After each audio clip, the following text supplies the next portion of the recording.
28 Februari 2026, Timur Tengah resmi membara.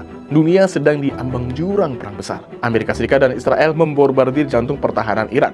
Teheran membalas menghujani sejumlah negara teluk. Bahkan wilayah elit seperti Dubai dan Abu Dhabi tidak luput dari pecahan rudal dan drone. Pertanyaannya, kenapa konflik dua negara di belahan bumi lain ini jadi urusan kita di Indonesia? Pertama, nyawa.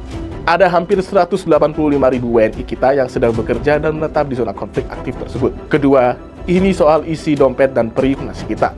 Dalam hubungan internasional, ini disebut spillover effect atau efek limpahan. Jika perang meluas, Selat Hormuz terancam tutup. Padahal selat ini adalah urat nadi penyalur 30% minyak mentah dunia. Harga minyak global bisa meroket liar ke angka $150 per barel. Padahal APBN 2026 kita cuma dirancang di angka $70. Artinya apa? Ratusan triliun ruang fiskal kita bisa hangus seketika. Negara akan kewalahan menambal subsidi BBM listrik dan LPG. Dampak dominonya mengerikan. Ongkos logistik mahal, gas melon 3 kilo langka, tarif listrik naik, hingga harga beras dan minyak goreng pasti ikut terbang. Jika pemerintah hanya diam beralasan bebas aktif, ini namanya omission bias. Merasa aman padahal sedang menunggu badai datang menghantam. Itulah kenapa Presiden Prabowo akhirnya mengambil langkah kuda.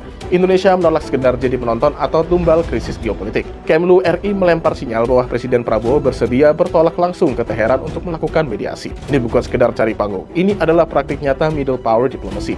Negara menengah mengambil peran saat negara adidaya kehilangan akal sehat. Prabowo memainkan strategi calibrated hedging, tidak memihak blok manapun, tapi secara aktif mengamankan kepentingan ekonomi nasional. Kita juga tidak datang dengan tangan kosong. Indonesia memegang 42% cadangan nikel dunia. Kita punya kartu as ekonomi untuk mempengaruhi meja perundingan. Hadir di medan diplomasi adalah sebuah keharusan. Ini adalah tameng ekonomi mendahului krisis agar rakyat tidak menanggung beban sendirian. Menurut kalian, dengan kepentingan nasional ini, pentingkah Indonesia berperan aktif? Coba kasih analisis kalian di kolom komentar ya.